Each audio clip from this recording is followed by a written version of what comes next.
Bonsoir mesdames, bonsoir messieurs, ravi de vous retrouver à notre émission Sportez-vous bien, tous les lundis, 20h, 20h45, avec toutes les disciplines qui se sont déroulées pendant le week-end. Et exceptionnellement ce soir, il n'y aura peut-être pas de discipline, je vais peut-être faire à la fin, mais nous allons recevoir les différentes listes qui seront candidates à l'élection du président du comité directeur de la Ligue de football de Martinique. Et ce soir, nous avons le plaisir d'accueillir sur le plateau la liste du pacte. Mais avant ça, permettez-moi de saluer mon ami Emric. Merci Emric. Bonsoir Clément, bonsoir tout le monde. Ça faisait longtemps que je n'étais pas venu à Zouk TV, je suis assez honoré d'être là. Alors, cette liste, c'est les membres de cette liste. Je vais les présenter. Nicolas Wassouf, c'est bien ça? Arbitre. C'est bien ça, bonsoir à tout le monde. Bonsoir. Wassouf Nicolas, arbitre fédéral Outre-mer et aussi CONCACAF. Rappelle-moi ton nom. Maurice Victoire. Maurice, voilà, Maurice Victoire. Comme la victoire, je gagne toujours. Victoire. Membre exécutif de la CONCACAF, vice-président de l'Union caribéenne de football. Et sous la liste Pacte. Et puis le chef de liste de cette le chef de cette liste, Jocelyn Germain. Bonsoir. Oui, bonsoir, je suis la tête de liste de la liste intitulée Pacte, proximité, accompagnement des clubs et transparence. Donc j'ai été pendant 23 ans directeur technique régional de football à la Ligue de Martinique, membre de la direction technique nationale française, de la FFF, mais j'ai également été instructeur à la CONCACAF, en charge des formations et de l'observation des matchs de la CONCACAF. Mais, j'allais dire accessoirement, j'ai également été enseignant, instituteur, conseiller pédagogique. J'ai participé également à la vie sociétale martiniquaise, puisque j'ai été pendant 37 ans élu au marin et notamment adjoint au maire en charge des affaires sportives, des affaires scolaires et du sport. Vous avez devancé ma question. C'est pas grave. Avant de commencer, on va quand même présenter nos sincères condoléances. Je m'associe à Zouk TV pour Oriane Victoire, qui a perdu sa mère. Oriane Victoire, c'est la femme de Lionel Victoire, que vous connaissez très bien, qui est notre canal de futsal de la relève lamantinoise. Donc, elle a perdu sa mère. Donc, la veille, c'est ce soir, à la Joyau. Donc, je lui adresse mes sincères condoléances. Je crois que vous l'avez connu, je crois, Lionel Victoire. Je connais Lionel, je l'ai entraîné, je l'ai connu en jeune, dans les présélections de jeunes, mais permettez-moi également d'avoir une pensée pour la mémoire de l'ancien gardien de but du Réveil sportif et de l'AS Mondeses Pivetal, qui est décédé à Paris et justement, les obsèques n'ont pas encore eu lieu puisque normalement, le corps doit être rapatrié en Martinique. Alors, que veut dire le pacte? Le pacte, exactement. Alors, en fait, c'est un contrat que nous passons avec le football martiniquais, toutes les composantes du football martiniquais, et précisément avec les clubs de football, les pratiquants, et par rapport notamment à la proximité, à l'accompagnement des clubs et à la transparence.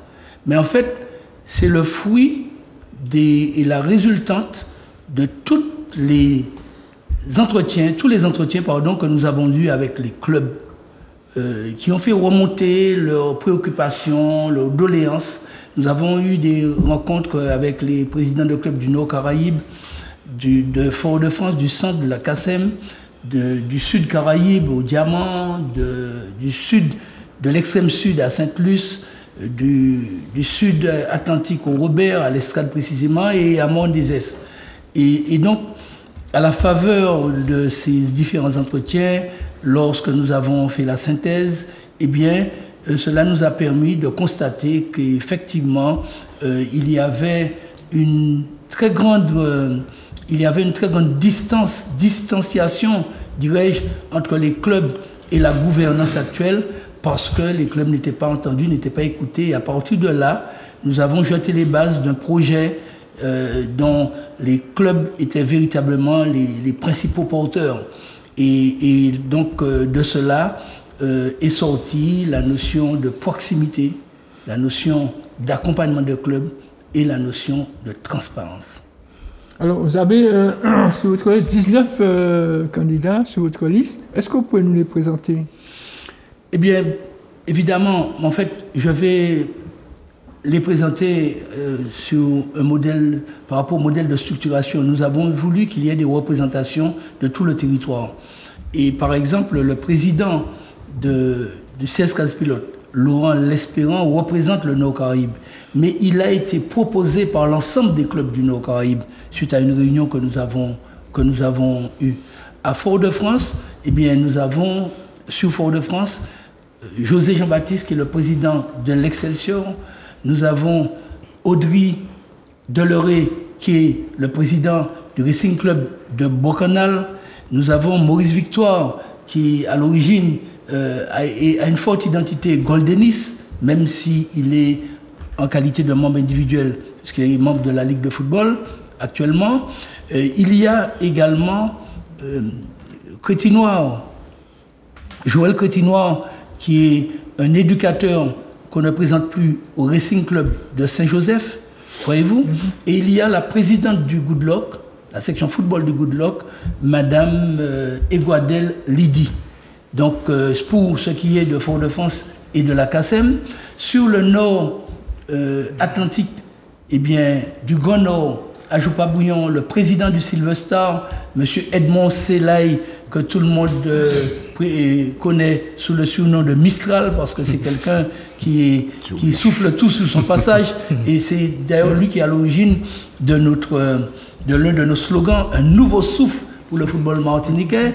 Il y a Jean-Marie Clavelli, qui est le directeur technique de l'AS Mondezes, mais qu'on ne présente plus dans le Nord-Caraïbe, parce qu'il a entraîné tous les clubs de Trinité, le Real de Tartane, jusqu'à Basse-Pointe, l'Étoile de Basse-Pointe, et récemment, c'est lui qui vient de participer à la montée en R2 du Silver Star. Il y a également, sur le nord Atlantique, Jean-Marie Tell, qui est le premier vice-président de la Gauloise de Trinité. Il y a Alex Atteli, qui est le directeur technique du Real de Tartane. Ce sont des gens qu'on ne présente plus parce qu'ils ont mouillé leur chemise. Ils sont constamment sur le terrain, ils sont au quotidien sur le terrain. Alors un peu plus au sud, nous avons... Alors, pardon, je voulais laisser pour la fin le plus beau, mais je ne peux pas ne pas présenter et parler de Nicolas Wassouf, qui est l'arbitre du réveil sportif, mais qui est le seul arbitre fédéral outre-mer, non seulement sur notre liste, mais sur la Martinique, la Guadeloupe, la Guyane et Saint-Martin. Il a 28 ans. C'est un espoir pour notre football. Et en termes de transmission, c'est une certaine fierté que je ressens. Donc il y a également, quand on va plus au sud, Madame Alcindor Guilaine, qui est la vice-présidente de l'Eucalyptus. Il y a Dominique Zahir, qu'on ne présente plus, qui est l'entraîneur du club franciscain. C'est l'un des joueurs entraîneurs les plus titrés de Martinique, 16 titres, aussi bien avec l'Olympique, son premier titre de champion de Martinique, qu'avec le club franciscain en tant que joueur, et ainsi qu'avec en qualité d'entraîneur. Mais je voulais également préciser qu'au-delà de ces titres, Dominique Zahir a été le capitaine d'équipe de la sélection de la Martinique et qui a remporté la fameuse Coupe Shell en 1993 à la Jamaïque. Nous avons également, plus au centre, le docteur Louis-Léonce Lecurieux-Laféoné, qui est le médecin du Stade Spiritain, qui est également originaire du Carbet, d'ailleurs qui est conseiller municipal au Carbet. Mais Louis-Léonce Lecurieux-Laféoné, c'est lui qui signe les licences pour le Stade Spiritain, mais pour le Carbet, pour beaucoup de clubs de Martinique. Mais c'est quelqu'un qui travaille dans l'ombre et c'est la face cachée de l'iceberg. Les 9/10 de ce qu'il fait, eh bien, on ne les voit pas. Il y a le trésorier de l'Éclair de Rivière-Salée qui s'appelle donc Hervé Louis-Jean. Quand vous allez assister au match de l'Éclair, vous le voyez dans la guérite en train de vendre des tickets. Oui. Et par la suite, à la fin du match, vous le voyez au bar en train de vendre des boissons. Tout à fait. Il y a également, pour terminer, le Grand Sud avec Roger Eustache, qui est l'ancien président de l'US Marinoise, qui est actuellement vice-président de l'US Marinoise. Il y a Milena Beauregard, qui est la secrétaire de l'Olympique du Marin, qui est une jeune enseignante. Et puis, bien évidemment, votre serviteur, moi-même, Jocelyn Germé. Et Jocelyn Germé. Alors, je vous prie de m'excuser, mais il est tellement présent.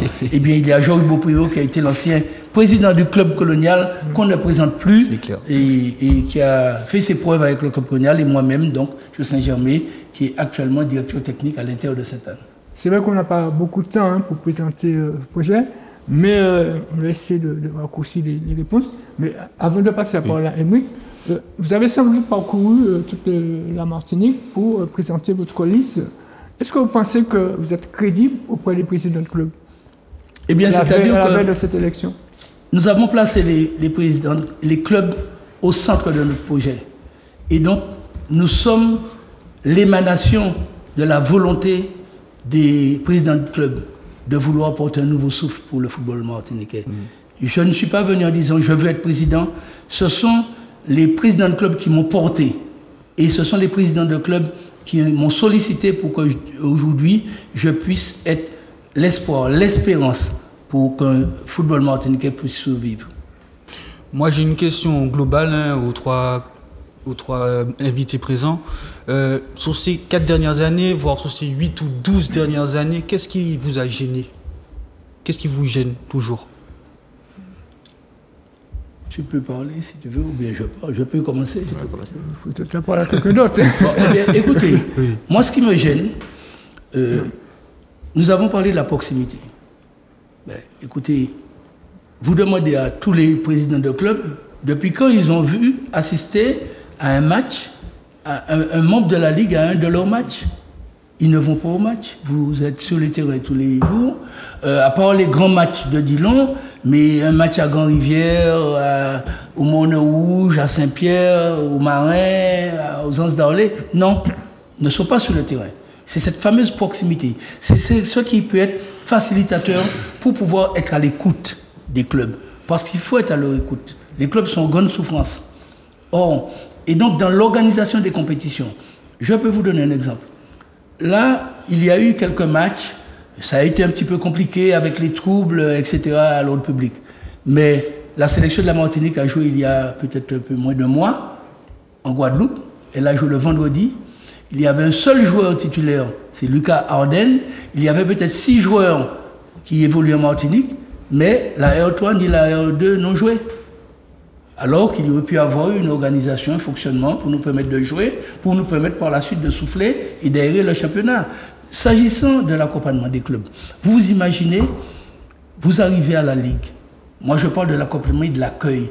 Quand moi, je suis arrivé à Zouk TV, bien, il y avait quelques bancs, il y a un banc, il y a des chaises, vous voyez, c'est agréable. Mais vous arrivez à la Ligue, moi, s'il y a quelqu'un qui était à la Ligue en 1980, quand elle a été construite et puis qui est mort, quand il revient, c'est la même chose. Rien n'a changé. Et alors que les choses ont changé, eh bien, il faut un accueil, il faut qu'il y ait une cafette, un coin café, il faut que les gens puissent s'asseoir, un téléviseur. Il faut que ça soit la Ligue de football. Vous n'avez pas, vous imaginez, les jeunes footballeurs d'aujourd'hui ne connaissent pas Gérard Jampion. Vous imaginez un poster de Gérard Jampion, de Yvon Chaumet, de Jackie Laposte, de Victor Jean-Baptiste, de Claude Caillol, pour ne citer que cela. Personnellement, je ne les connais pas. Vous voyez, et par conséquent, je dis que le football doit être la représentation des pratiquants. Oui. Parce que si vous oubliez votre passé, eh bien, vous ne pouvez pas survivre, c'est identitaire. Eh bien, ça, c'est la proximité. Alors, l'accompagnement des clubs, pardon. Et puis la transparence. Vous savez qu'il y a un mot qui fait mal. Les derniers comptes de la Ligue, ce sont des comptes de 2022. Et le président a parlé de dépression financière. Alors moi, les comptes de 2024, je crains que ce soit un ouragan ou un typhon. Parce qu'il y a 900 000 euros de déficit. Mais on pourrait avoir du déficit, on pourrait avoir des dettes. Mais personne ne sait. Il y a aujourd'hui des accords, des conventions avec les instances internationales, FIFA, CONCACAF, Fédération, mais les clubs ne savent pas combien. Et puis, concernant l'attribution, alors on dit que 400 000 euros ont été affectés au club. Pardon, vous demandez au club, les produits de la Ligue coûtent toujours aussi cher alors qu'on lutte contre la vie chère, c'est d'actualité. 600 euros, une mutation en Martinique, 167 euros en Guadeloupe, 70 euros dans la Ligue du Centre. Vous imaginez? Alors, moi ce que je dis également, donc sur ce plan-là, il y a on ne sait rien. C'est une opacité la plus totale. Et puis, le dernier, s'agit sur le plan juridique. Quand vous commettez un acte, vous décidez de partir, il faut qu'il y ait une délibération prise par les instances pour dire que nous avons choisi d'eux. Eh bien, vous allez sur le site de la Ligue, il n'y a rien, personne ne sait ce qui se passe. Eh bien, nous avons la volonté de clarifier les choses et de gérer avec les clubs, pour le football martiniquais. Oui, mais c'est vrai que la Ligue en ce moment est déficitaire. Si vous êtes élu, comment allez-vous résorber ce déficit? Il va falloir d'abord savoir quelle est la hauteur du déficit. Donc nous allons commander un audit financier et un audit organisationnel. Cela va nous permettre tout de suite de savoir d'où on sort, où on est. Et à partir de là, eh bien, s'il faut des plans de redressement, s'il faut aller frapper aux portes parce qu'il y a eu certainement mauvaise gestion, mais en tout cas, nous allons connaître la véritable nature du sol que nous allons sonder, et à partir de là, avec les clubs, en concertation, c'est notre maître mot, en concertation avec toutes les composantes du football, eh bien, nous allons mettre en place un plan comme ça a toujours été mis en place.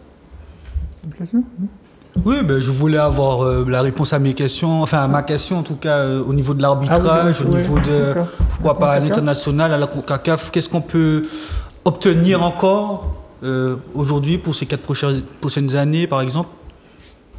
Mais pour répondre à ta question concernant l'international, il faut savoir ce qui a été fait et qui peut être forcément amélioré. En 2016, je suis à l'origine d'un brainstorming avec les pays non membres de la FIFA à Zurich. Et de là, il faut quand même signaler que vous étiez à l'ancien comité directeur. Ouais. Je suis à la Ligue depuis 21 ans. Ok, mais en 21 ans, forcément, j'ai fait des choses. Et donc, pour revenir sur ce que je disais, en 2016, je suis à l'origine de ce brainstorming avec les pays non membres qui fait qu'on obtient le fameux fonds FIFA, le fonds Forward. En 2000, je ne me rappelle plus de la date, 2019, je crois, j'organise avec le président de la CONCACAF une rencontre avec toujours les non membres de la FIFA pour l'augmentation de ce fameux fonds FIFA, le fonds Forward. Okay? Donc voilà un tout petit peu ce que moi j'ai fait au niveau de la CONCACAF, de la FIFA. Au niveau de l'Union caribéenne de football, par exemple, nous sommes pays non membres de la FIFA et chaque 4 ans, il y a une organisation des éliminatoires de Coupe du Monde dans notre zone géographique et j'ai débattu pendant longtemps avec le président de l'UFC, l'Union caribéenne de football, pour que nous puissions, nos membres, bénéficier nous aussi d'une part de ces droits télé, puisque nous aussi nous faisons vivre le football dans la région. Aide qui nous a été accordée, pas aide, 20 000 € nous ont été accordés par cette institution, oui. Donc, ce sont des actions non fléchées qui vont peut-être aller en direction des clubs, par exemple. Donc, oui, il y a possibilité il n'y a pas uniquement des fonds à la FIFA et à l'UFC. Il y a aussi des formations pour arbitres. Je me suis battu en 2017 ou 2019, sauf, je sais, des fois, les chiffres, la mémoire me fait défaut. J'organise la première formation pour nos arbitres ici, alors que nous ne sommes pas FIFA. C'est une formation FIFA. De cette formation sort les Ouassouf, les Duterville et Damien Rosa. Donc oui, il y a des choses à faire. Il n'y a pas uniquement que de l'argent. Il y a de la formation. Il y a de la formation de cadres, de dirigeants. Donc oui, il y a encore des choses à faire. Au niveau de l'arbitrage, voilà, moi pour répondre un petit peu à ta question, Emric, alors je suis fédéral depuis 5 ans et membre de la CRA, la Commission régionale de l'arbitrage. Donc aujourd'hui, je suis à même de mettre un petit peu l'accent sur ce qui n'a pas été. Aujourd'hui, moi, ce qui me dérange, c'est qu'on se cache derrière un seul mot, on est en déficit niveau arbitre. On n'a pas assez d'arbitres, donc c'est pour ça. Mais aujourd'hui, qu'est-ce qu'on met en place justement pour faire progresser ce nombre? Aujourd'hui, on ne peut pas demander à un jeune d'aller arbitrer bénévolement. Le jeune, qu'est-ce qu'il va faire? Il va préférer jouer le dimanche matin. Donc aujourd'hui, c'est ce que je disais aux collègues, c'est mettre en place un schéma, d'accord, pour motiver les jeunes de façon à avoir un vivier, de façon à détecter les jeunes talents et surtout les accompagner vers le senior et vers l'arbitrage martiniquais. Aujourd'hui, on a mis en place un groupe il y a 3 ans, l'élite régionale. On est fiers de dire qu'en Guadeloupe, il n'y a pas en Guyane, il n'y a pas, etc. On a mis l'élite régionale en Martinique. Sauf que ce groupe, depuis 3 ans, jusqu'à maintenant, vous demande un délégué ou autre, d'accord, qu'est-ce qu'une élite va vous dire, mais il ne sait pas. Donc c'est acter ces choses-là de façon à tendre vers l'excellence. Aujourd'hui, on ne peut pas demander à nos arbitres de faire la chose correctement si on ne leur donne pas les moyens et si surtout on ne les motive pas. Donc, et c'est ce qui me dérange, c'est ce qui m'a dérangé des 4 dernières années. C'est renforcer un peu la structuration de l'arbitrage en Martinique, en gros. C'est renforcer et surtout aller chercher ailleurs. Aujourd'hui, donc moi je sors de stage d'été à Clairefontaine. Donc c'est prendre ce qui s'est passé à Clairefontaine pour le réinjecter dans le tissu local. Aujourd'hui, on travaille aussi sur le plan CONCACAF. Là, il y a un groupe qui était en formation à Saint-Martin. D'accord ? Aujourd'hui, il ne faut pas que ça reste pour ce groupe-là. Il faut tout de suite le diluer à travers des formations, intégrer les autres arbitres qui n'ont pas pu profiter de cette formation afin de progresser tous ensemble et non pas qu'un seul petit noyau progresse. Et c'est que comme ça qu'on va faire les choses avancer. Donc vous allez proposer d'autres pistes de formation concernant l'arbitrage, etc. Alors c'est travailler déjà en symbiose, d'accord, pour progresser tous en même temps. C'est ce qu'on va proposer et de par les jeunes, parce qu'aujourd'hui on ne peut pas avoir cette structure-là niveau jeune. Aujourd'hui, c'est pas possible. Si je peux me permettre, Clément, j'aimerais poser une autre question. Alors, moi, je m'intéresse beaucoup à tout ce qu'on ne voit pas. Et je pense que le football féminin, le futsal, le football des jeunes aussi, ce sont des disciplines qu'on ne voit pas souvent, en tout cas médiatiquement. Quels seraient les projets phares de ces 3 disciplines et qu'est-ce qui manque aujourd'hui ? Alors d'abord, nous allons, dès que nous serons élus, réunir l'ensemble des composantes du football et des parties prenantes du football martiniquais, président, arbitre, dirigeants, etc., joueurs. Parce que nous avons un principe. Si nous souhaitons que le football soit véritablement mis en lumière, il nous faut renforcer et élargir la base. Et ce que j'entends par la base, ce sont toutes les pratiques, mais y compris le football jeune. Donc les pratiques telles que le football féminin, les pratiques telles que le futsal, le beach football, etc. Eh bien, ce que je dis, c'est que nous avons un levier qui peut nous permettre de mettre en place bon nombre d'actions.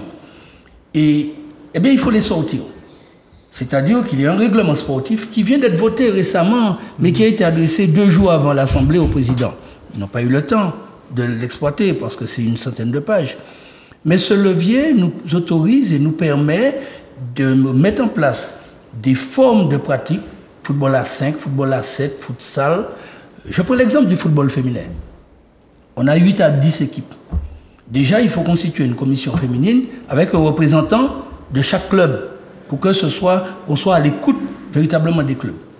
Il faudrait, à partir de là, considérer que moi, j'ai entendu l'autre jour, il y a eu 17-0, 27-0. La dernière rencontre, c'était 13-0 entre l'émulation et l'USG Martinoise. Cela dessert le football. Parce qu'une jeune qui vient jouer pour la première fois et qui encaisse un 13-0, elle n'a pas envie de revenir. Ça dégoûte, oui. Par conséquent, il faut structurer. Qu'est-ce qu'on peut proposer déjà grâce au dispositif que nous avons, à ce levier, cet outil que nous avons de règlement sportif? Eh bien, nous pouvons mettre en place des compétitions de foot à 11 un week-end et le week-end suivant, une compétition de foot à 7, aussi bien sur le terrain qu'en futsal. Ce qui fait que les filles vont jouer régulièrement. Oui. Et nous allons, puisqu'elles jouent régulièrement, pouvoir resserrer les différentes catégories, notamment l'élite. Parce que vous pouvez trouver 5-7 filles dans un club qui peuvent jouer en foot à 7 ou 5 ou futsal, mais on n'en a pas assez pour faire du foot à 11. Oui. Ce qui fait qu'il n'y a pas assez d'équipes. Et nous avons le futsal. Eh bien, le championnat s'est arrêté le 21 avril. Et du 21 avril au 30 juillet, eh bien, il n'y a rien. C'est 4 mois. Donc, occuper cette... Eh bien, nous pouvons mettre en place des compétitions futsal. Nous pouvons mettre en place, à l'instar de ce qui se passait dans les années 70-80, et les plus anciens s'en souviendront, il y avait des challenges minimes, challenges cadets. Donc, entre les compétitions, nous pouvons mettre en place ce qu'on appelle des challenges, mais ces fameux challenges, eh bien, c'est du foot à 7. Ce qui fait qu'une équipe peut avoir 3-4 équipes. Je crois que ce qui est important, c'est qu'on augmente la quantité de matchs, donc la quantité de pratiques. Et de cette quantité va sortir une pratique, une élite, et tout le monde pourra jouer. Donc ce seront les premières actions, mais ces actions, nous allons mettre en place le séminaire, nous allons avoir une concertation, parce que la vérité de la pratique du football à Jupa-Bouillon n'est pas celle de Fort-de-France, encore moins celle du François et des Anse-d'Arlé. Et par conséquent, nous allons pouvoir localiser, faire en sorte qu'il y ait une forme de décentralisation. L'important, c'est qu'on n'assiste plus jamais à ce qu'on a assisté l'année dernière, la relégation en division inférieure d'un club qui avait gardé sportivement et sa participation à l'élite du football martiniquais et qui a été relégué alors qu'elle ne pouvait pas présenter d'équipe de football à 11, en 15 ans et en 17 ans parce que dans les faits, il y a 4 ou 5 naissances par an à Grand-Rivière, donc matériellement, ça n'est pas possible. Et moi, je dis que nous aurions été là depuis 4 ans, 8 ans, 12 ans, que ce problème ne se serait pas produit. Et par conséquent, je dis que dès notre arrivée, nous allons nous attaquer à ce problème et que si on ne s'est pas attaqué à ce problème depuis 12 ans, ce n'est pas maintenant qu'on peut venir avec toutes les belles idées qu'on pourra le faire.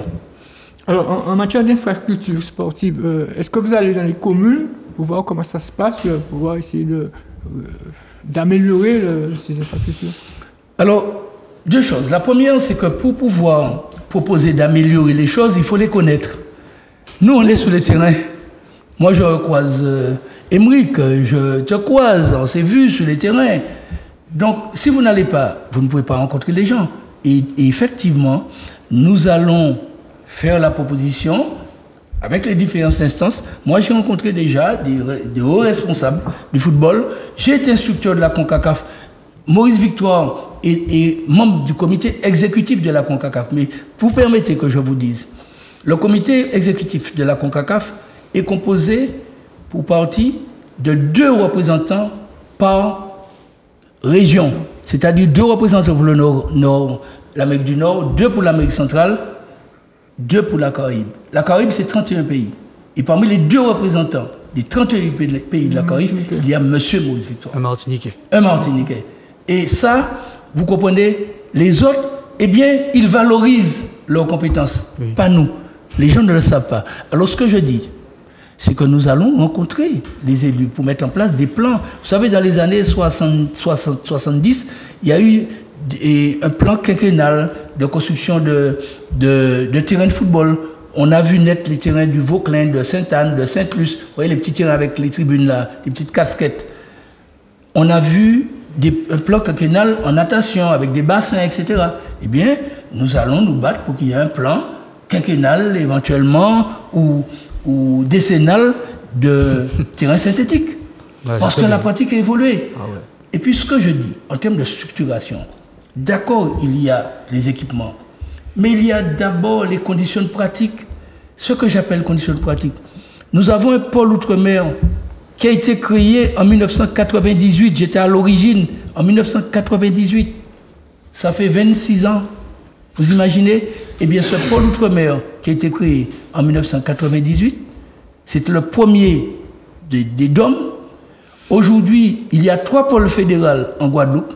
Un pour les garçons 4e, 3e. Un pour les filles 4e, 3e, qui vient d'être créé au mois de mai dernier en Guadeloupe. Un CERFA en Guadeloupe, le centre d'élite des régions françaises d'Amérique. Et puis nous sommes toujours dans l'apprentissage du football chez les jeunes parce que nous sommes laissés dépasser par manque de vision. Eh bien, nous avons déjà des accords avec la Fédération française de football pour nous battre qu'il y ait un CERFA féminin en Martinique. Le temps passe tellement vite. 2 autres questions. Concernant la relation avec les médias, qu'est-ce que vous allez améliorer quand on sait que c'était pas terrible, donc il y a eu quelques soucis avec certains médias. Qu'est-ce que vous allez améliorer à ce sujet? Je suis heureux que ce soit vous qui le dites et qui le disiez parce que en fait, nous sommes pour le pluralisme de l'information. D'ailleurs, à l'instar de ce qui se passe aujourd'hui à l'international, en France, notamment au national, eh bien, ce sont les médias privés qui ont pris en charge le sport Le sport n'est pas resté au public. Donc il va falloir, mais nous allons réunir la presse.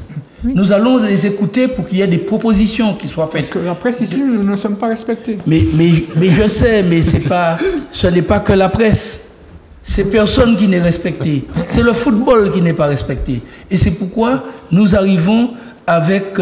nous sommes porteurs d'espoir. Nous sommes une lueur d'espérance. Nous sommes le véritable souffle nouveau parce que le football martiniquais nous attend.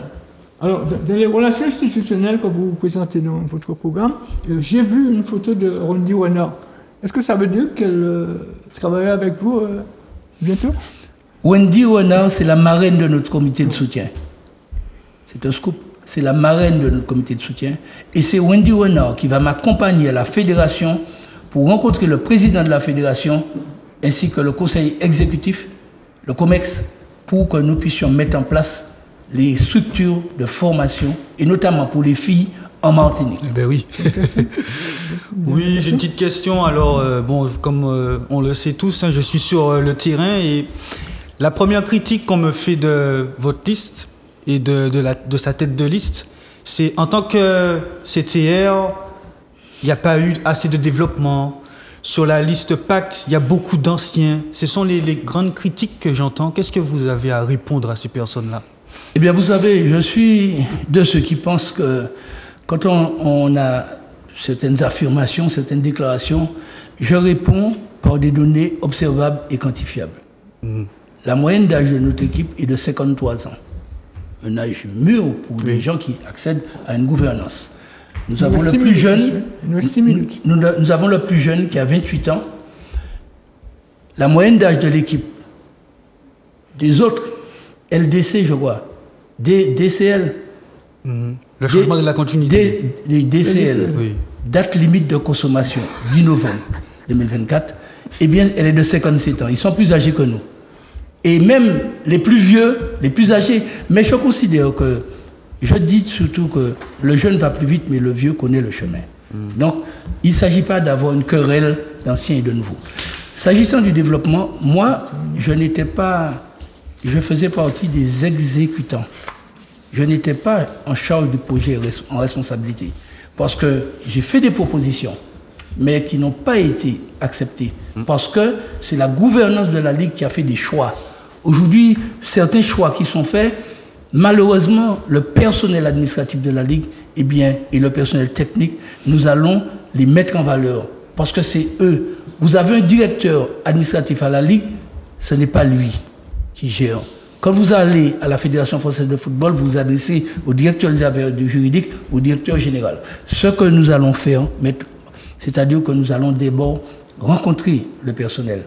Nous allons mettre le personnel dans de meilleures conditions. Quand vous allez le vendredi à la Ligue de football, au moment de payer les licences, les cartons ou pour les licences en début de saison, il y a une queue qui arrive juste derrière, jusque dehors, devant le bureau du jeune Sivo. Eh bien, lui, il a fait des propositions. Aujourd'hui, vous allez sur Docteur Libre, vous tapez, vous prenez un rendez-vous avec n'importe quel médecin. Oui. Eh bien, à la Ligue, vous pouvez faire. Ça ne nécessite pas beaucoup d'argent. C'est un dispositif. Ça doit être un modèle. C'est un logiciel. Vous voulez aller à la Ligue, prenez rendez-vous et vous arrivez, vous êtes assis, vous attendez, vous prenez un café, vous discutez. Et ça ne va pas nécessiter beaucoup d'argent. Et justement, ça pourrait aller plus vite aussi. Vous avez compris. Merci, Jocelyn. Une dernière question.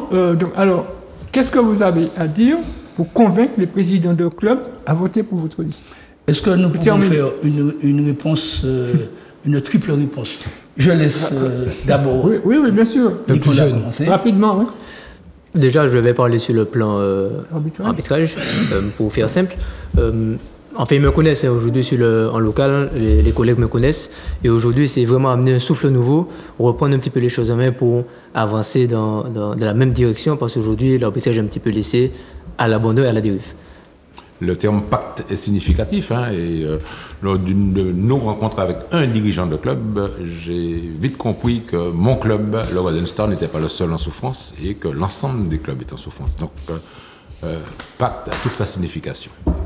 Jojo, pour terminer. Eh bien, moi je dis que c'est le début d'une ère nouvelle.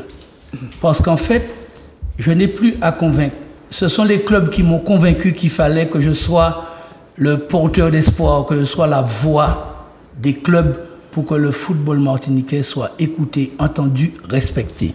Et donc, je n'ai aucune crainte à ce sujet. Les clubs sont avec nous et donc au soir du 10 novembre prochain, eh bien, le football va revenir au monde du football. Rapidement. Et à la tête du pacte, il y a un vrai leader, c'est-à-dire quelqu'un qui est à l'écoute. Et vous allez tout à l'heure, nous serons en concertation. Les décisions ne seront pas prises par le seul président. Merci messieurs, merci à monsieur Victoire. C'est moi. Merci monsieur Wassou. Merci José Germain pour avoir répondu à notre invitation.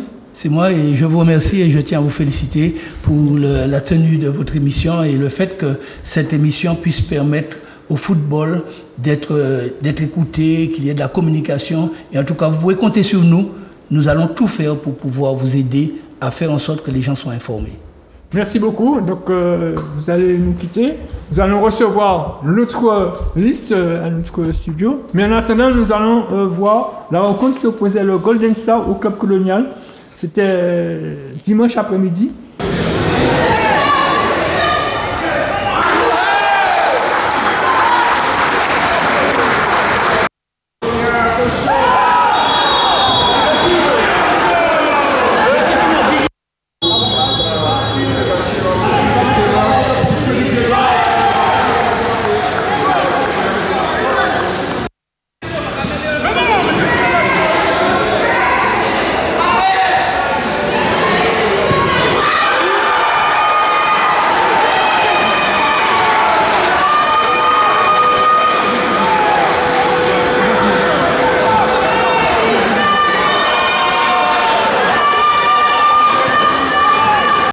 Je crois qu'aujourd'hui on a fait vraiment un match, on n'y était pas, on a raté le match.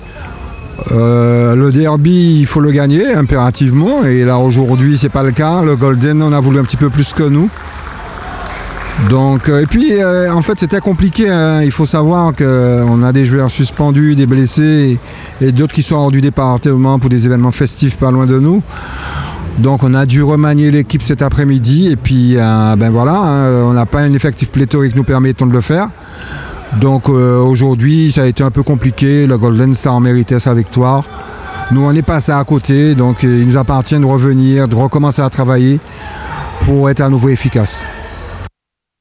Oui, surtout on a mis un plan de jeu en place et on a joué avec nos qualités surtout, mais on a produit du jeu à certains moments, donc c'est vrai que on se fait égaliser, on se fait reprendre par manque de vigilance. Surtout, je disais à mon milieu qu'il fallait trouver cet équilibre-là. On n'a pas su le trouver à un certain moment, perte de balle, on prend le but. Mais bon, on a su rebondir tout de suite. C'est ça l'essentiel, d'enchaîner sur une deuxième victoire. Et c'était ça l'objectif. Donc on arrive à le faire. Tant mieux pour nous, tant mieux pour les gamins parce qu'on fait les efforts qu'il faut. On a un groupe intéressant. Donc à nous de continuer à travailler pour aller chercher d'autres victoires parce qu'on sait que ce championnat est très compliqué. Donc à nous de prendre le match après match et puis aller prendre les points en tout cas. Voilà, on va du côté du volleyball où se déroulait la rencontre entre le MUC et le Rayon de Petite-Anse. On voit les images et on revient.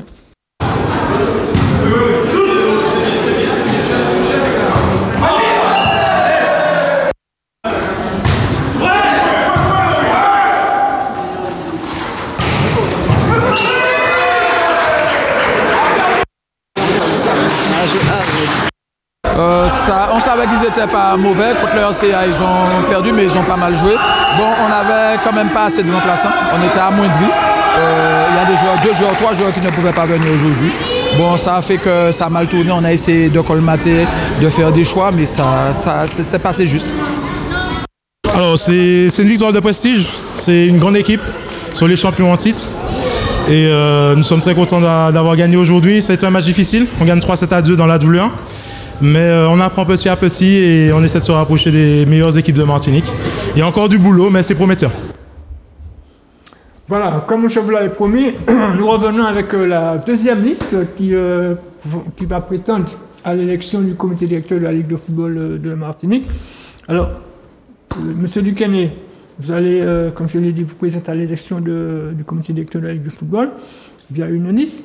Mais avant de présenter vos différentes propositions et projets, est-ce que vous pouvez vous présenter aux téléspectateurs et au président du club qui nous regarde? Très bien. Georges Duquesne, enseignant, ancien footballeur. Vu mon âge, ça se comprend, mais toujours dans le football depuis 40 ans aussi. Première licence en 76, jamais arrêté. J'ai occupé toutes les fonctions dans un club, commission de la Ligue de football, et puis enfin au conseil de ligue, ce qui m'a permis pendant des années à construire ce football martiniquais et à l'amener au plus haut que possible. Et donc, après quelques années de mandature à côté de Samuel Perrault, après ce travail que nous avons effectué, j'ai décidé de conduire une liste avec des membres qui sont de ce comité actuel, mais aussi de nouveaux personnalités du football qui sont dans les clubs et qui viennent rejoindre cette liste, le changement dans la continuité. Alors, quel bilan vous faites de ces années passées au sein du comité directeur de la Ligue de foot?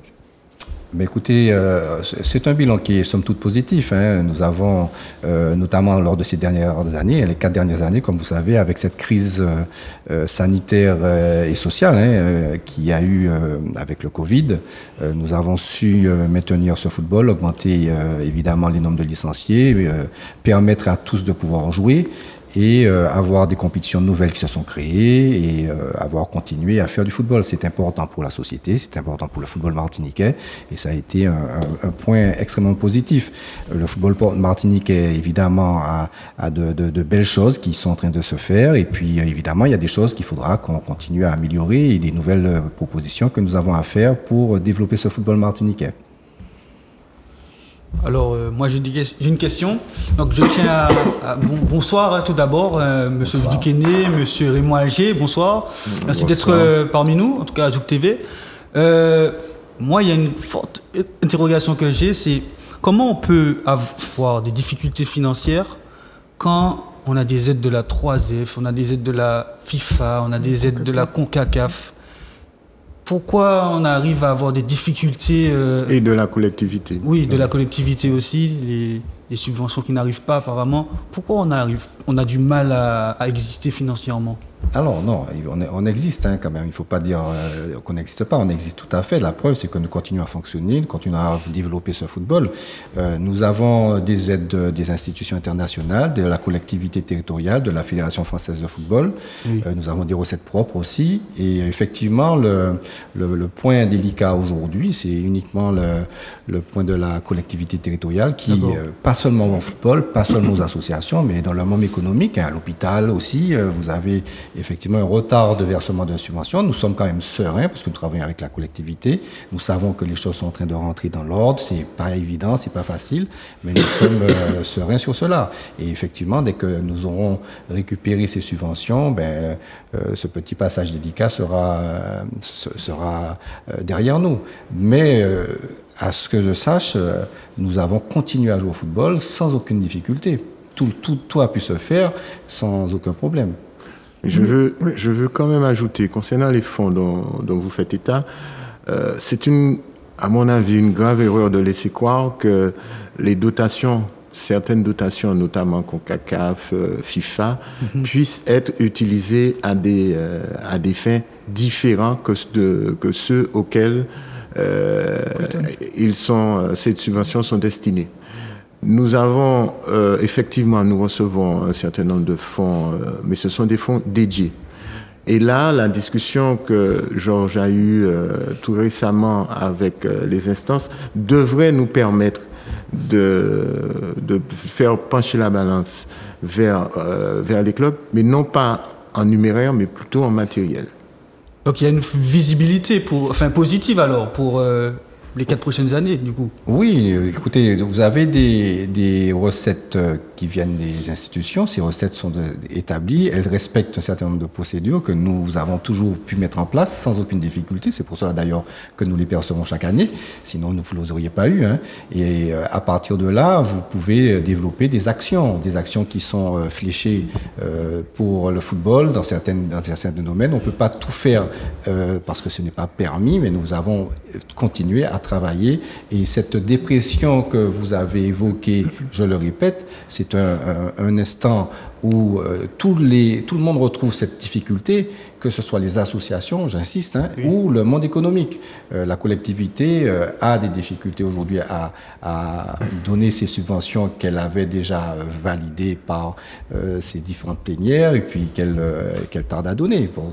Donc il faut savoir que depuis 2021, 2022 et 2023 sont en retard. Donc avec cette somme, vous pouvez effectivement avoir peut-être plus de facilité, mais non, je répète, il n'y a pas de difficulté à faire du football aujourd'hui. La preuve, c'est qu'on vous voit régulièrement au match, vous avez les compétitions locales qui se déroulent, vous avez des compétitions interligues qui se déroulent, en jeunes aussi. Je rappelle qu'on a créé 2 compétitions jeunes, les U15 et les U17 depuis 2 ans. Il y a les champions, les tournois des champions Antilles-Guyane qui se fait. Donc nous développons ce football et nous n'avons pas de difficulté. Et pour faire rentrer justement davantage d'argent, pour être plus direct, est-ce que vous avez des plans B? Alors non, c'est pas un plan B, c'est un projet. Nous avons déjà commencé à initier, comme disait Raymond, un travail avec les institutions internationales afin de faire modifier un petit peu les critères d'attribution de ces fonds, les actions éligibles, comme ça s'appelle. C'est comme ça que ça s'appelle, c'est les actions éligibles. Donc ce travail a débuté, on est en très bonne voie. Ils ont compris aussi la problématique sur ce point-là. Donc on a de bonnes raisons de croire que ce sera un point intéressant pour pouvoir aller en direction des clubs et en respectant évidemment une procédure. En revanche, nous allons continuer pour avoir des recettes nouvelles à travailler sur la commercialisation de notre football. Donc on a débuté avec le challenge Crédit Agricole Jeune. Je nomme les partenaires, je suis désolé, mais c'est important. Ça fait déjà 3 ans, une première tranche de 3 ans, et on a renouvelé avec 50% d'augmentation de cette aide. Et c'est une aide qui est effectivement en direction des clubs, en direction des équipes de jeunes, avec du matériel que nous remettons en forme de récompense. On essaie de varier aussi ceux qui vont avoir les récompenses, puisque c'est quelque chose qui est important pour nous. Et la commercialisation du football va continuer à se faire grâce à cette dynamique que nous avons avec cette nouvelle équipe que nous avons créée, que nous avons avec nous. Nous avons des jeunes entrants dans cette liste qui se présente et ce sont des personnes qui sont en mesure de pouvoir effectivement permettre cette commercialisation, ce marketing et puis une communication accrue. D'accord. Justement, vous avez parlé de liste. Est-ce que vous pouvez nous présenter cette liste qu'il a avec vous? Oui, alors cette liste, c'est une liste qui est renouvelée à 50%. Sur les 18 membres qui m'accompagnent, il y a 9 nouveaux membres. Et 9 membres qui sont du comité directeur actuel.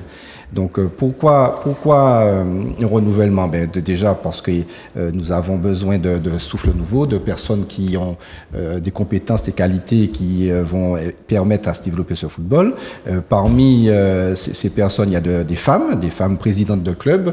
C'est important de le dire parce que vous savez qu'en 2028, nous devons avoir la parité. Nous ne sommes pas encore dans cette logique en 2024, mais en 2028, la Ligue de football de Martinique devra elle aussi se plier à la parité. Donc notre liste présente 6 femmes déjà.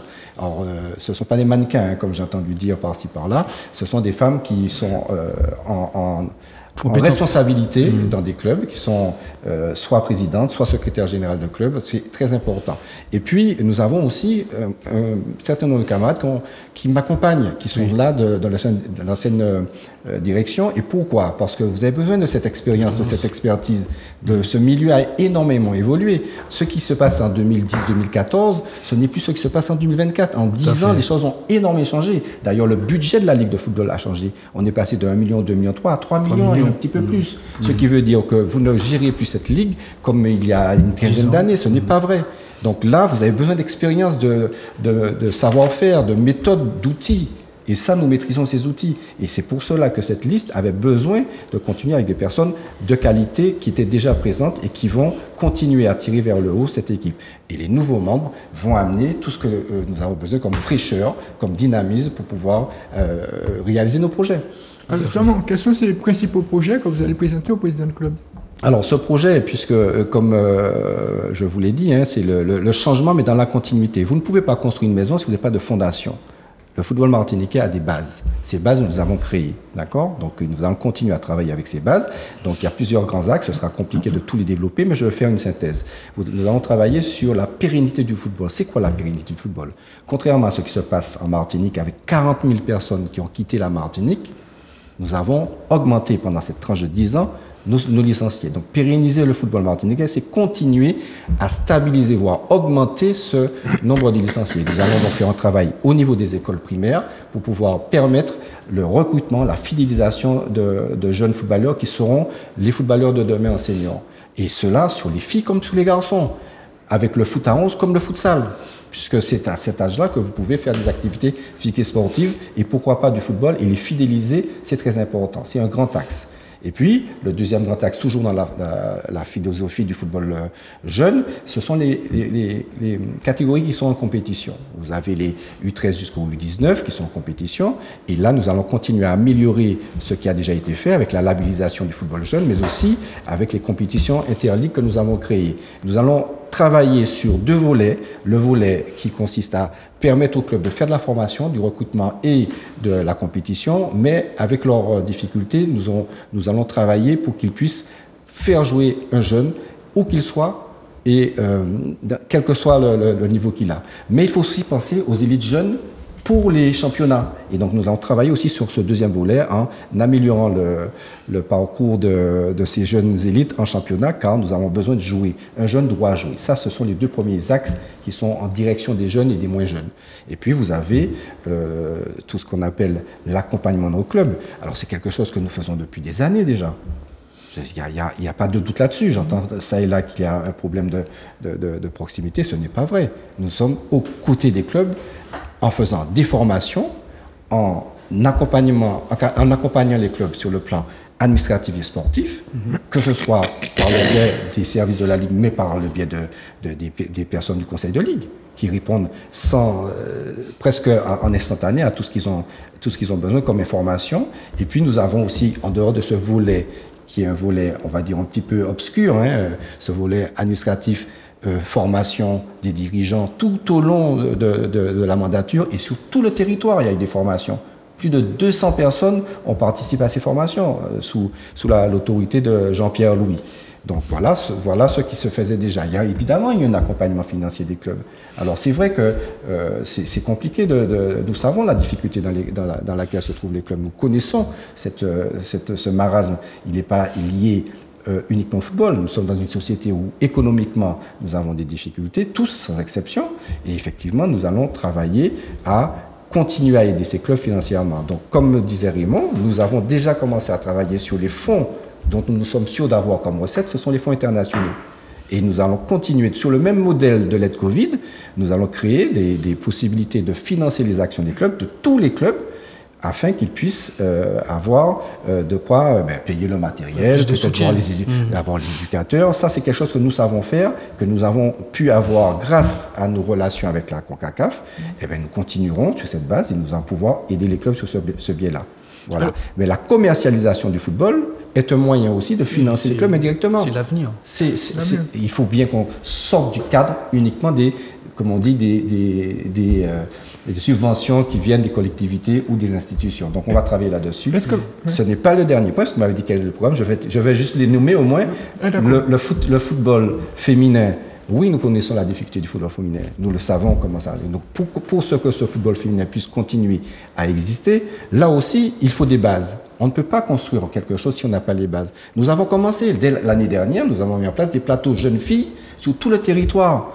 Et les filles ont pu jouer. Alors, les clubs ne sont pas présentés en tant que tels. Des fois, il y a eu des associations de clubs, c'est normal. Oui. Mais l'idée, c'est que les jeunes filles jouent et que nous allons donc, dès cette année, si évidemment les présidents nous font confiance, mettre en place ces fameux plateaux de jeunes compétitifs afin de préparer des vrais championnats de jeunes filles qui permettront de consolider cette pratique football féminin. Et puis, je vous laisse poser une question en vous disant que nous avons aussi un projet pour le futsal, mais pas que. Voilà. continue sur le futsal. Oui. Alors sur oui. le futsal, le futsal, une discipline qui a émergé, qui est dynamique, qui plaît à tout le monde, qui a des événements qui font vibrer le spectateur. Oui, mais alors aujourd'hui, on ne peut pas dire que la Ligue n'est pas présente. Au contraire, nous accompagnons ce futsal. Nous avons pris en charge toute l'organisation de futsal, mais il y a des problèmes. C'est quoi le problème? Le premier problème, c'est les infrastructures.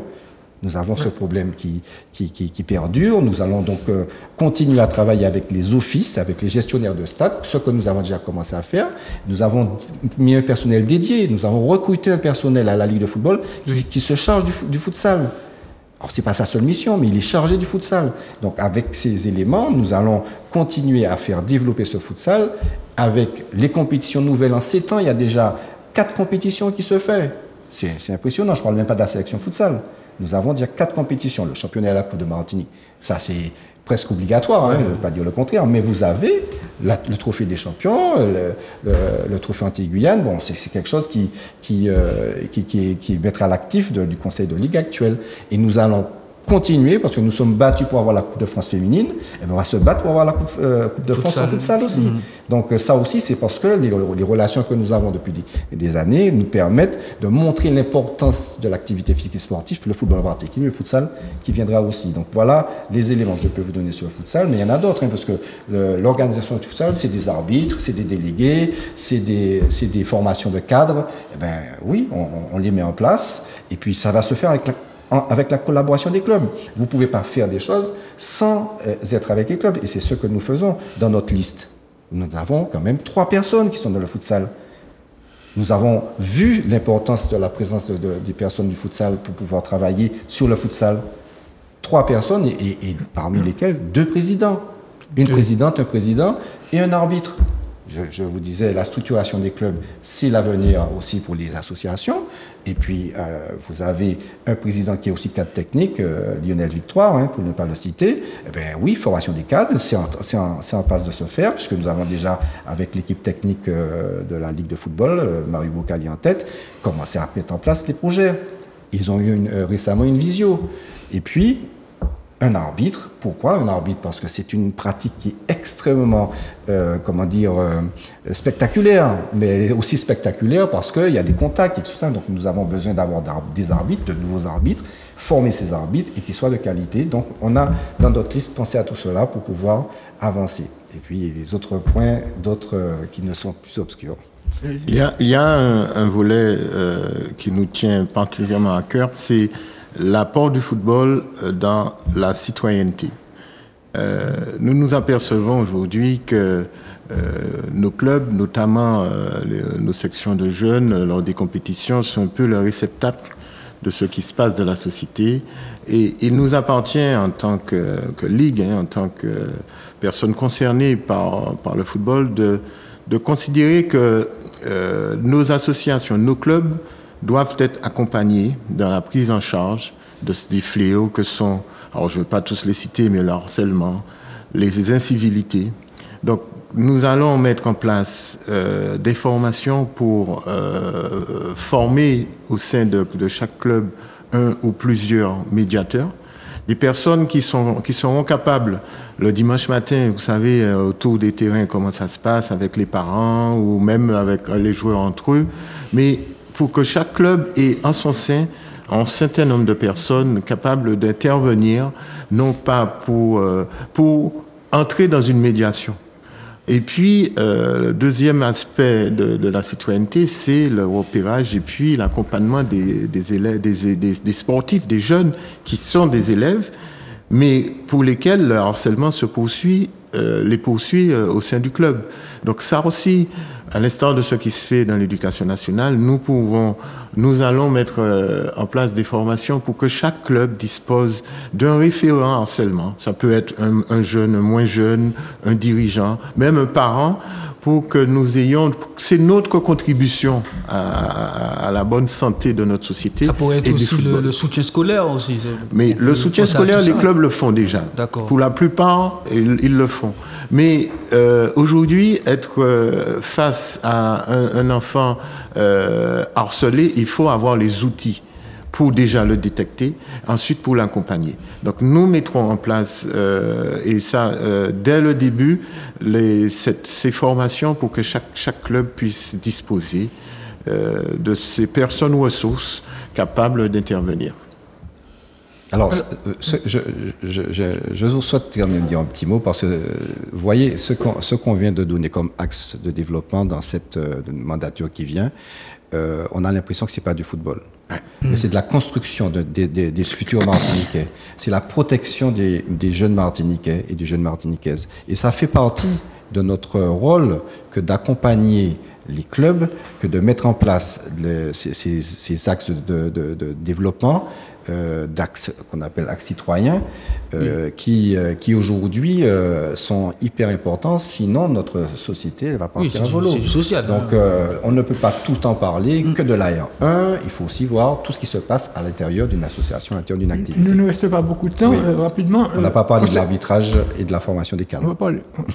On sait que dans les autres pays, le journaliste, il est respecté. Or, ici en Martinique, ce n'est pas le cas. Est-ce que vous allez vous pencher sur cette situation ? Alors, je ne pense pas que nous n'ayons pas respecté les journalistes. Hein, ça, je ne suis pas du tout du même avis que vous.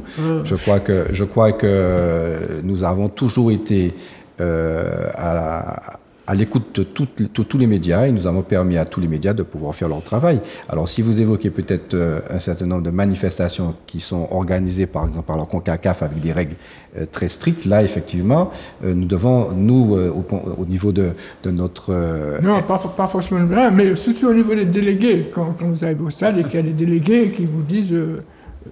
qui vous sortent n'importe quoi pour non, alors je pense...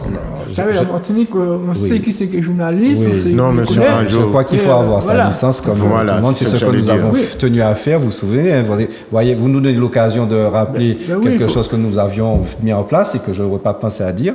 Nous avons tenu justement à ce que toutes les presses aient une licence ligue afin qu'elle puisse présenter ce sésame pour entrer au match. Alors si ça et là, il y a eu un délégué qui a été un petit peu, désagréable, mais ça fait partie des choses que nous allons corriger parce qu'il faut faire remonter les problèmes. Ce n'est d'ailleurs pas que là que vous avez des problèmes.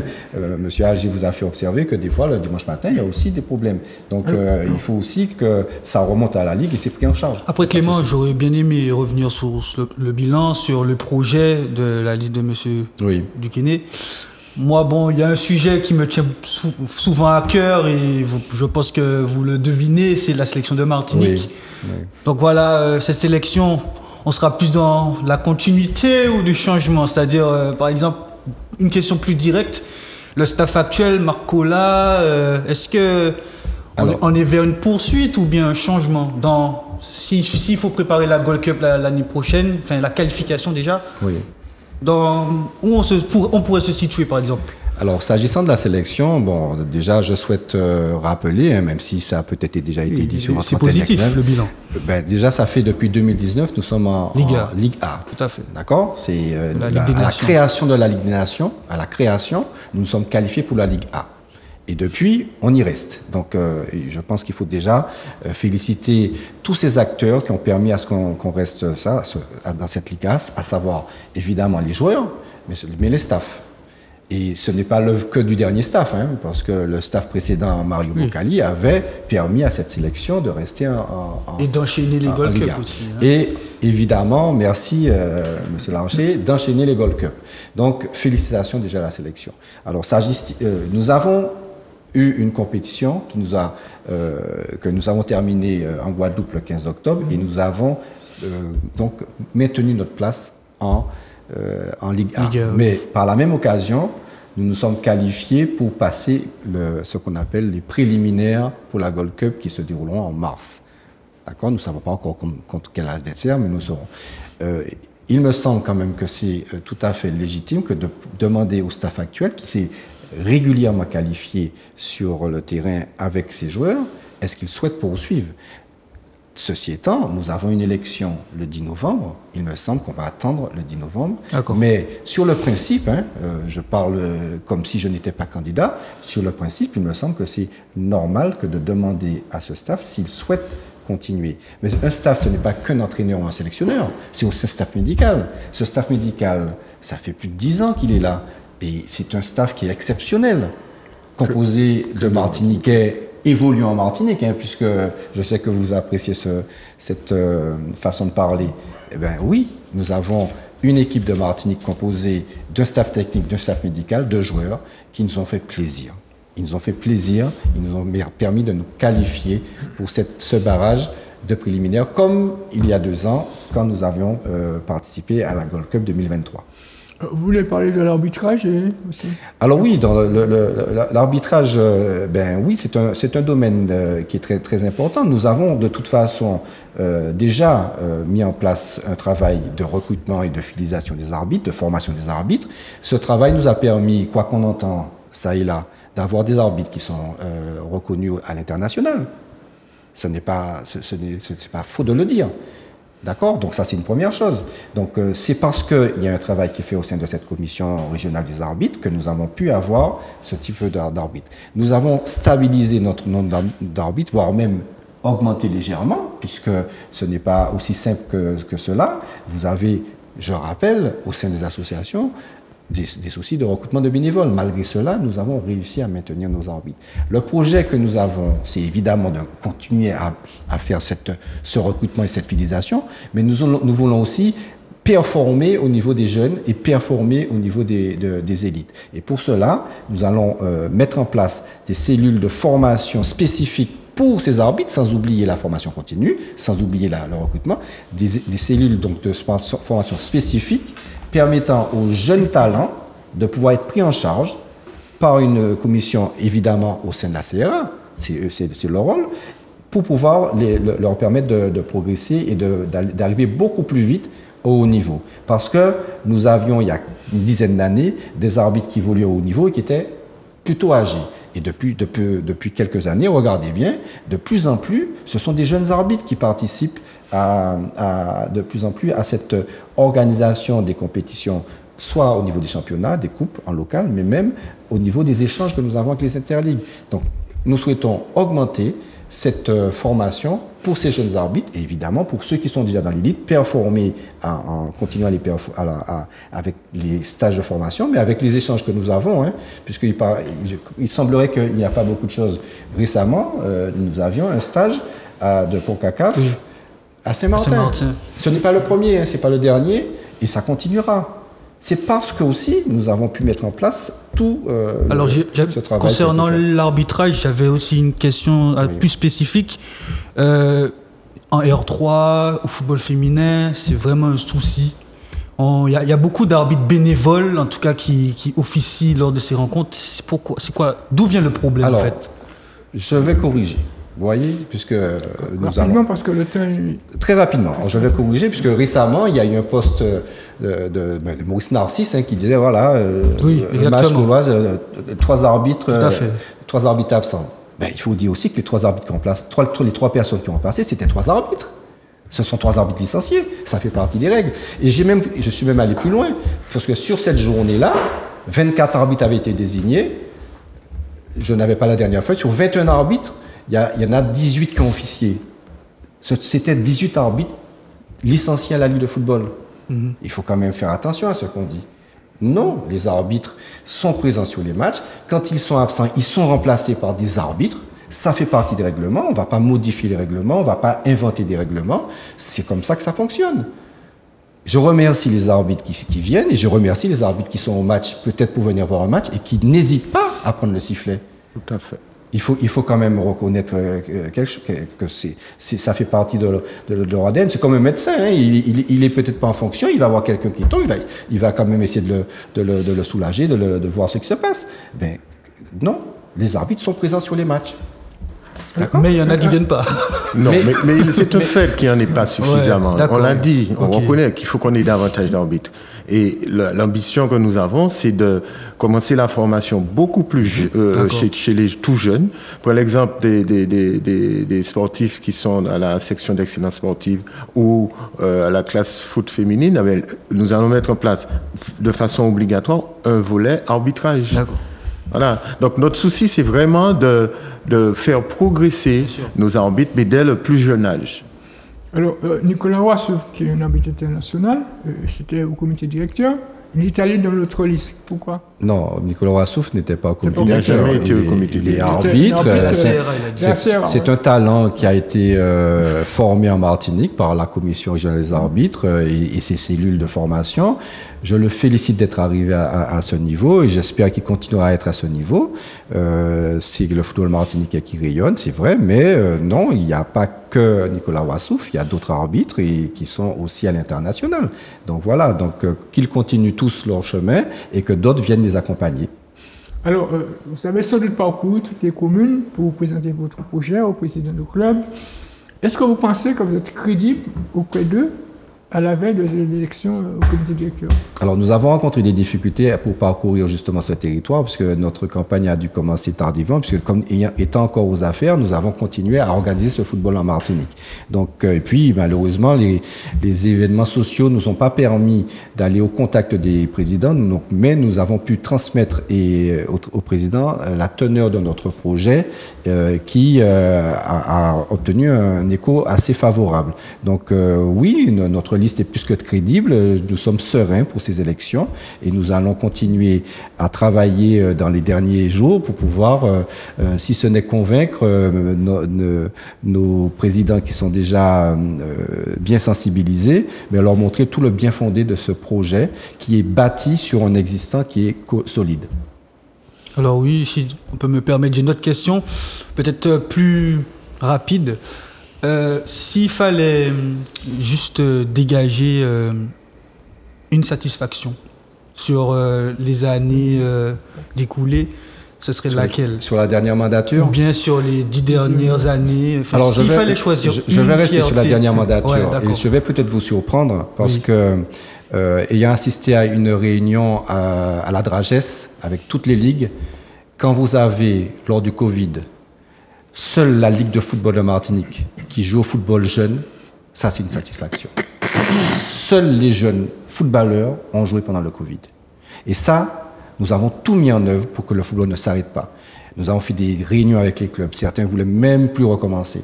Mais excusez-moi, ça sort peut-être de votre cadre, mais jouer au football, c'est ce qui est important.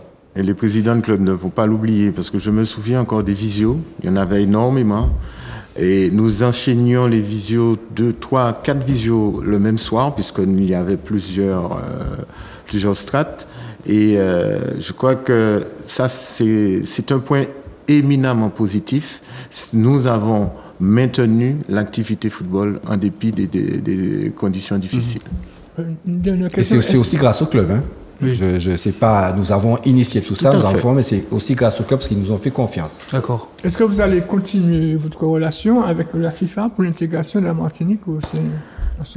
Vous savez que le dernier congrès de la FIFA a modifié les règles puisqu'il faut avoir un statut ONU maintenant pour pouvoir être intégré FIFA. Maintenant, ce n'est pas parce que nous ne pourrons pas, en tout cas jusqu'à nouvel ordre, parce que les congrès sont prévus chaque année et ils peuvent encore changer. En tout cas, nous savons, avec les derniers échanges que nous avons eus avec eux, que nous allons travailler sur un statut particulier.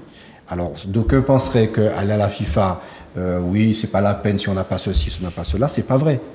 Parce que, d'abord, c'est un apport financier. Et c'est un apport financier qui permet de développer le football, qu'on le veuille ou non, que ce soit le football féminin, que ce soit le football masculin. Le football des élites aussi, je le reconnais, il faut le dire. Mais c'est aussi une reconnaissance, puisque vous pouvez participer à certaines formations. Dans les prochains échanges que nous avons avec la FIFA, ce seront la possibilité de participer à des formations, que ce soit des cadres, que ce soit des arbitres, par le biais aussi de la CONCACAF, c'est important. Donc on ne peut pas croire que ne pas entrer à la FIFA sous un statut ou un autre, c'est quelque chose de rédhibitoire. Non.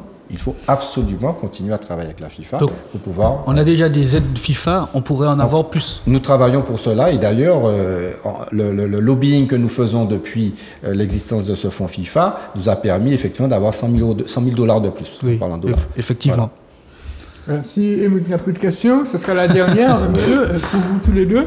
Avez-vous autre chose à ajouter pour convaincre les présidents de club de voter pour votre liste? Eh bien, écoutez, je crois que le travail que nous avons déjà effectué depuis des années, notamment dans la dernière mandature, montre que nous avons les capacités de faire fonctionner ce football. Le renouveau de cette liste avec les nouveaux présidents de club et avec les personnes engagées au sein du football, avec toutes les composantes du football présentes au sein de cette liste, est une preuve que nous allons pouvoir continuer à développer ce football, améliorer ce qui existait déjà et surtout aller de l'avant pour les nouvelles créations que nous avons, que ce soit au futsal et ailleurs. Alors pour terminer, moi j'aurais aimé remercier, mais vraiment chaleureusement, la quinzaine de salariés que nous avons actuellement à la Ligue de football, tant sur l'aspect technique que sur l'aspect administratif. Ce sont des personnes qui se donnent cœur et âme pour le football, mais vraiment, il ne faut pas les oublier. Et les présidents de ce club savent à quel point ces collaborateurs sont efficaces et disponibles, et je tenais vraiment à les remercier. Merci messieurs, merci à Roger Alger, Raymond Alger, merci à Georges Duquesne. Vous faites partie de la liste, le changement dans la continuité. Merci beaucoup d'avoir répondu à mon invitation. Merci à tous. Merci aux téléspectateurs. Sportez-vous bien et prenez soin de vous. Merci monsieur. Merci.